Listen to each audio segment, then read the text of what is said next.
básicamente fue un hombre autodidacta, pero con un olfato enorme para la investigación y un amor por Málaga, por la cultura, por el arte y el patrimonio que fue invalorable.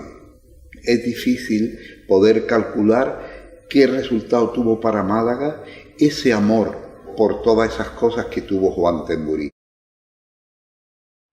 El padre, de origen francés, vino a Málaga en busca de fortuna, la Málaga próspera, aunque ya cuando él llegó ya no era tan próspera, igual que lo hicieron otras grandes familias de Málaga, como los Lario, los Welling, vinieron provenientes en busca de fortuna. Pedro Temburi hizo igual. Al llegar a Málaga, fundó una ferretería, lo que se llamó Ferretería La Llave.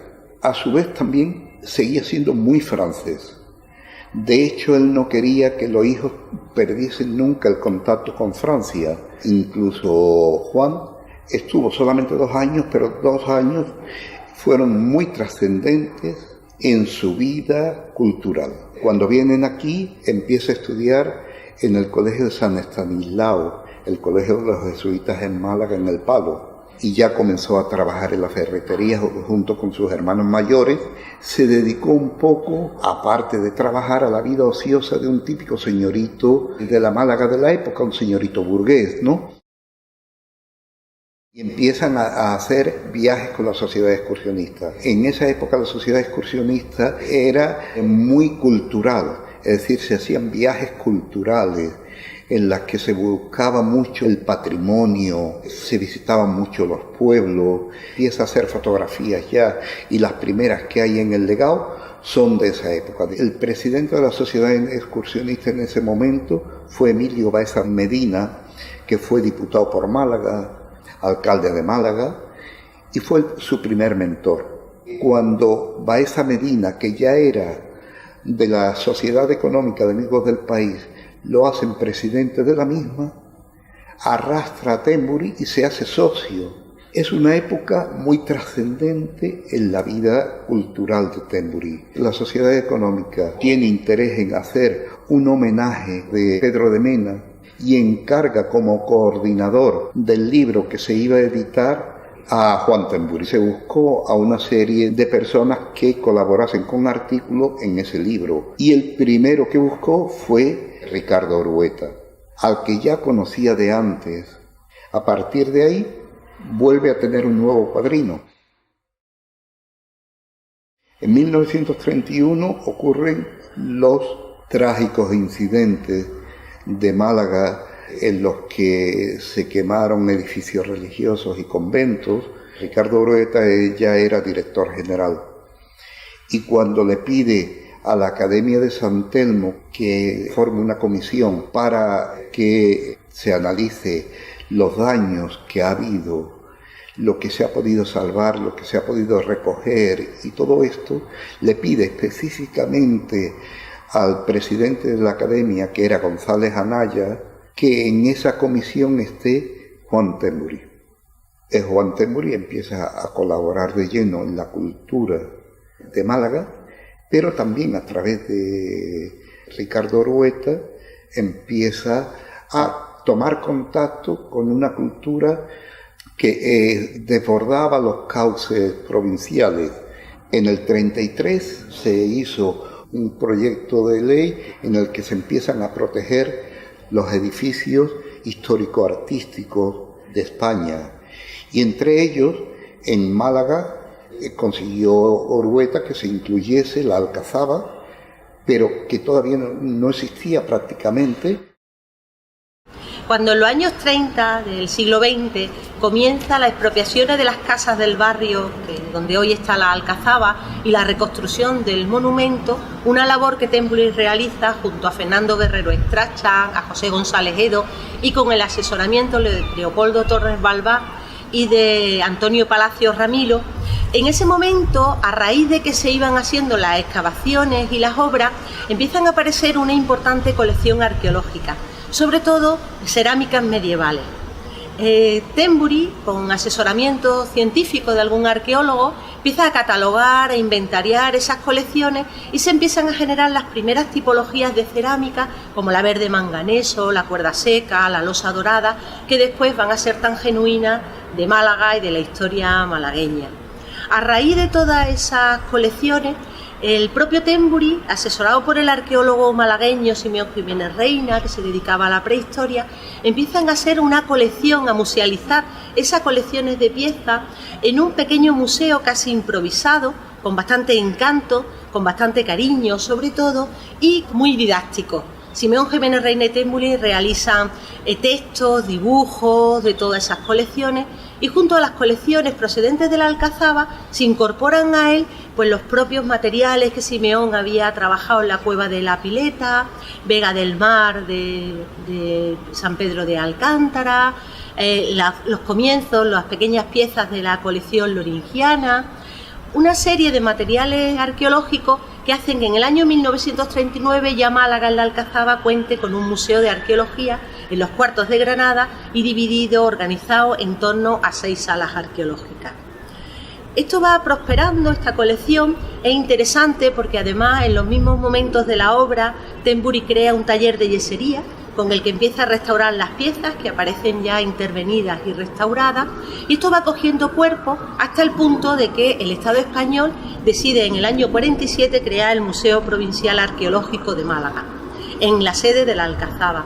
Este museo, al que ya se van incorporando muchísimas más colecciones, se van ampliando, tuvo el encanto sobre todo de su carácter pintoresco, porque toda esa valiosa colección representativa de toda la provincia se exponía en una sala abierta a los jardines.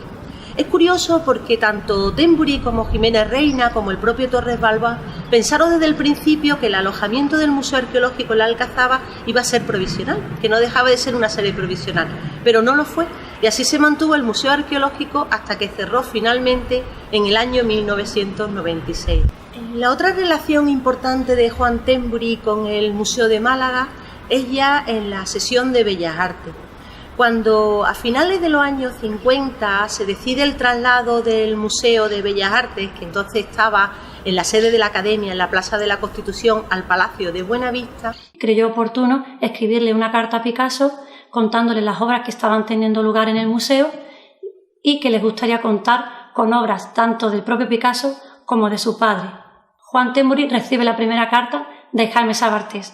Esta será el inicio de una larga correspondencia que duraría más de 11 años y que fue de más de 100 cartas.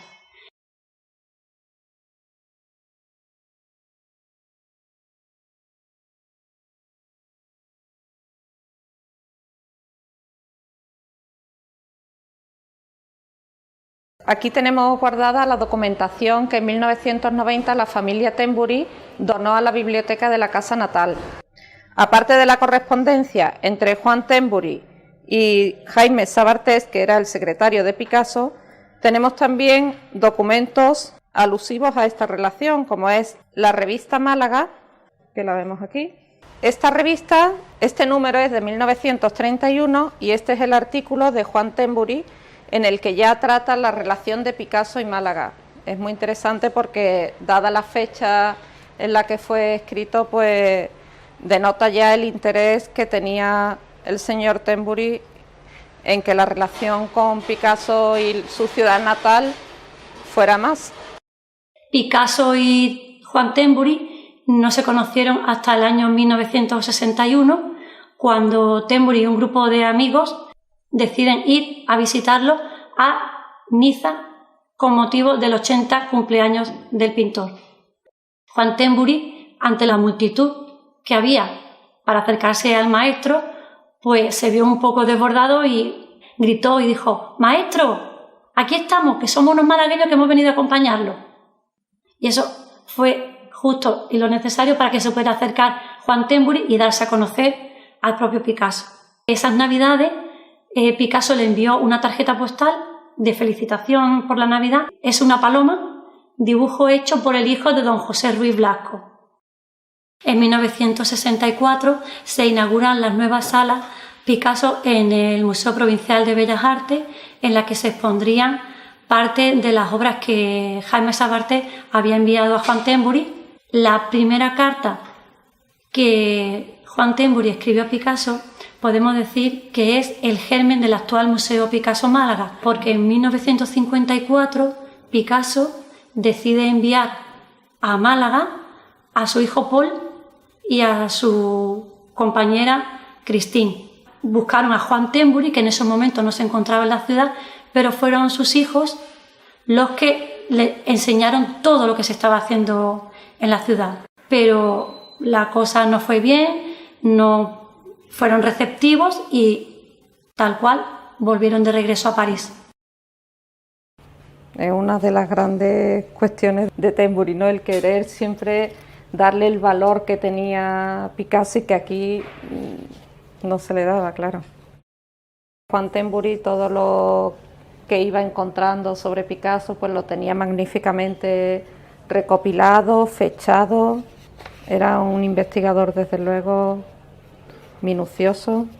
En España se publicaba bastante poco sobre Picasso y lo que se publicaba no era, de hecho, muy positivo tampoco. Una vez muere Picasso, en 1973, Christine no quiere que ese deseo se quede frustrado.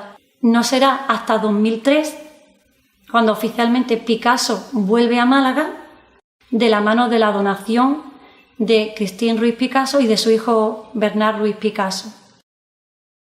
El 11 de marzo del 36 es nombrado delegado de Bellas Artes en Málaga a Juan Temburi, cargo que ostentó, y esto es algo muy curioso, desde ese momento hasta su muerte en el año 1965, es decir, que en el transcurso de todo el conflicto de la guerra civil, él nunca dejó de ser, ni lo dimitieron ni dimitió, de delegado de Bellas Artes en Málaga. Tenía que haber restos, romanos o no, en la parte de la Alcazaba. Se decidió hacer allí la Casa de la Cultura y él intentó conseguir de que no se hiciese, pero se hizo.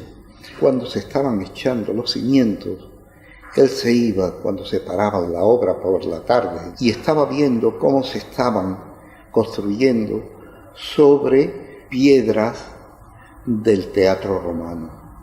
Él no podía decir mucho en esa época, pero sí podía hacer algo, y es que el ayuntamiento se encargó de hacer unos jardines que embelleciesen la entrada a la Casa de la Cultura. El ayuntamiento se lo encargó a Enrique Atencia, que era el arquitecto de la institución. Él tenía muy buena relación con Enrique Atencia porque de hecho habían colaborado. Cuando estaba haciendo los jardines, Enrique Atencia lo convenció de que excavase hasta 4 metros hacia abajo en los jardines. Para hacer un jardín, excavar 4 metros. Allí se estaba buscando algo. Entonces apareció lo primero que se encontró, que fue el arco de la cavea del teatro romano. Pero hubo entusiasmo por parte de todo el mundo. La gente iba allí a verlo, las autoridades entusiasmadas, hemos encontrado algo magnífico, e incluso se empezó a comentar que la Casa de la Cultura, que todavía no había sido inaugurada, se pudiera incluso echar abajo para hacer una investigación más a fondo. La publicación que se le ha dado más importancia y sigue estando vigente, el estudio sobre la platería malagueña. Ya en el 1947 ya la tenía hecha para publicar, se la iba a publicar el ayuntamiento, y que de alguna manera se le castigó porque le protestó al alcalde, que en ese momento era Estrada Segalerba. Protestó porque lo habían nombrado ya conservador de la Alcazaba y conservador de Gibralfaro. Y el alcalde dio la autorización a Radio Nacional de que en medio del castillo de Gibralfaro se pusiese una antena. Siempre recuerdo cómo se llegaba a la casa y se ponía con sus papeles, sus informes, a escribir notas y archivos y con las fotos a ordenarlo y todo. era la única afición que tenía. Él trabajaba en la ferretería de Tembury, pero no le gustaba mucho ese trabajo, lo que le gustaba era esto y procuraba siempre en los ratos libres estar dedicado a su investigación y eso. Tenía muchas relaciones con muchos investigadores nacionales y extranjeros de arte, de historia, y muchos de ellos venían a visitarlo a la ferretería, que él tenía un pequeño despachito en la entrada, y ahí se iban a buscarlo, y allí tenía él su pequeña tertulia. A veces llamaba a mi madre Victoria, que te va a ir a comer, yo qué sé, Camón Aznar o una personalidad de esto. Y efectivamente se venía a casa y comían las lentejas o lo que hubiera. Te quiero decir que fue una relación muy, muy entrañable con todos los investigadores que venían aquí a la ciudad. Recuerdo como las visitas que hacía a la Alcazaba, sobre todo, y luego a las iglesias y otros elementos patrimoniales que se estaban reconstruyendo en aquella época. Él llevaba un poco la dirección histórico-artística de la obra, que hubiera sus arquitectos correspondientes. En relación con mi madre, creo que también es importante hablar que fue una estupenda compañera a lo largo de toda su vida, comprendió muy bien lo que estaba haciendo, lo apoyó, incluso a veces tomaba notas, le ayudaba a tomar unas notas o a redactar alguna cosa, le ayudaba a mi padre con eso, pero cuando mi madre tomó verdadero protagonismo fue a la muerte repentina de mi padre, que se encontró con ese tesoro, que aquí hay mucha parte de él, tomó la decisión de que todo esto fuera para la ciudad, para la provincia, que todo estuviera a disposición de los investigadores futuros y eso. Vino la profesora Rosario Camacho a casa, hizo la selección de todo, no solo de libros, sino del archivo fotográfico y las fichas pequeñas que estaban, toda la labor de muchos años de investigación,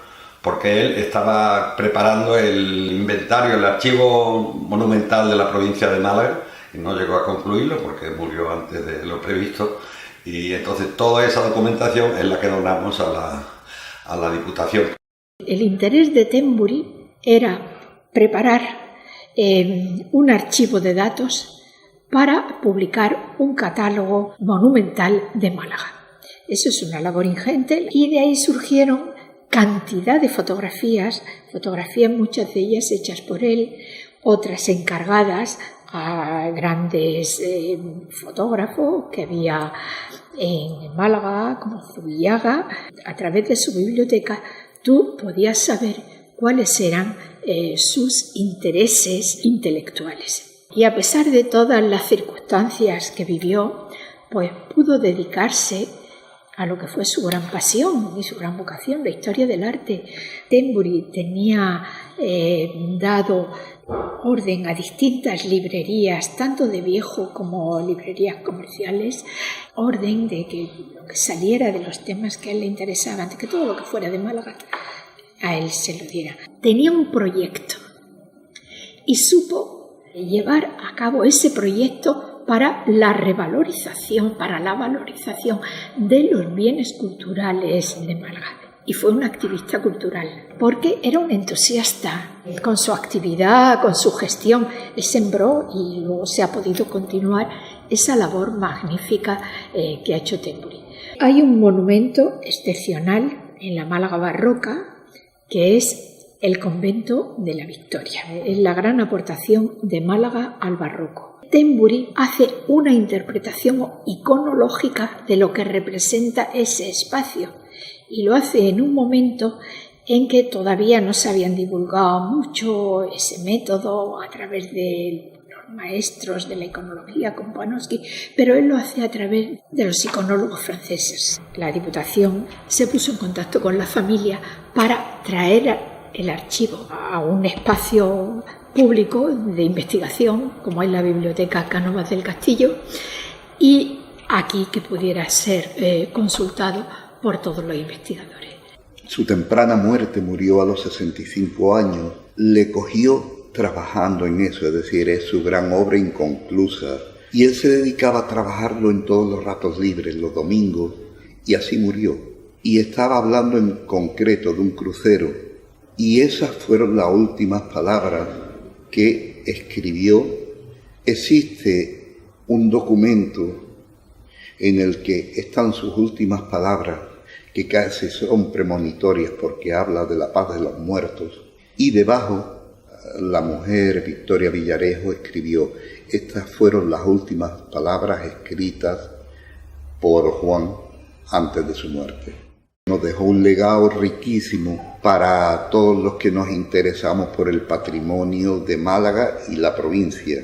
La figura de Juan Temburi es fundamental desde el punto de vista universitario, desde el punto de vista académico y más concretamente para un departamento como este, que es el Departamento de Historia del Arte, contar con el legado Temburi de una manera accesible y a la mano de nuestros estudiantes e investigadores ha sido y es un factor clave y esencial para poder profundizar en el mejor conocimiento de la cultura artística de Málaga, de cuál ha sido su pasado patrimonial, su pasado monumental, y casi diría yo que constituye un legado imprescindible de consulta a muchas de las investigaciones que se han llevado a cabo en este departamento, que han focalizado su atención en reconstruir la memoria local de Málaga del punto de vista artístico, patrimonial, cultural, han tenido que recurrir de manera irremediable al legado Temburi. Y además, para los investigadores de historia del arte, el archivo constituye una herramienta fundamental para también analizar en nuestra propia memoria como historiadores del arte, es decir, como constructores de un discurso sobre el patrimonio cultural, sobre la cultura artística,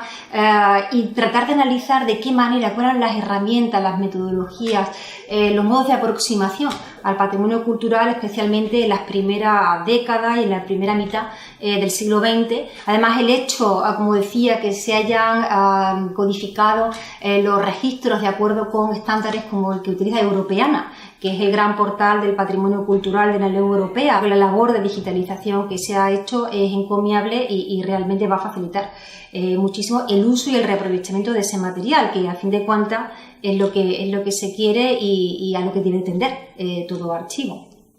Temburi fue una figura clave de la historia del patrimonio histórico-artístico de Málaga. Hizo un trabajo minucioso para poner en valor todo lo bueno que tiene Málaga en torno a su cultura y en torno a su patrimonio. Estamos hablando de miles de datos, referencias, fotografías, noticias, libros, dibujos.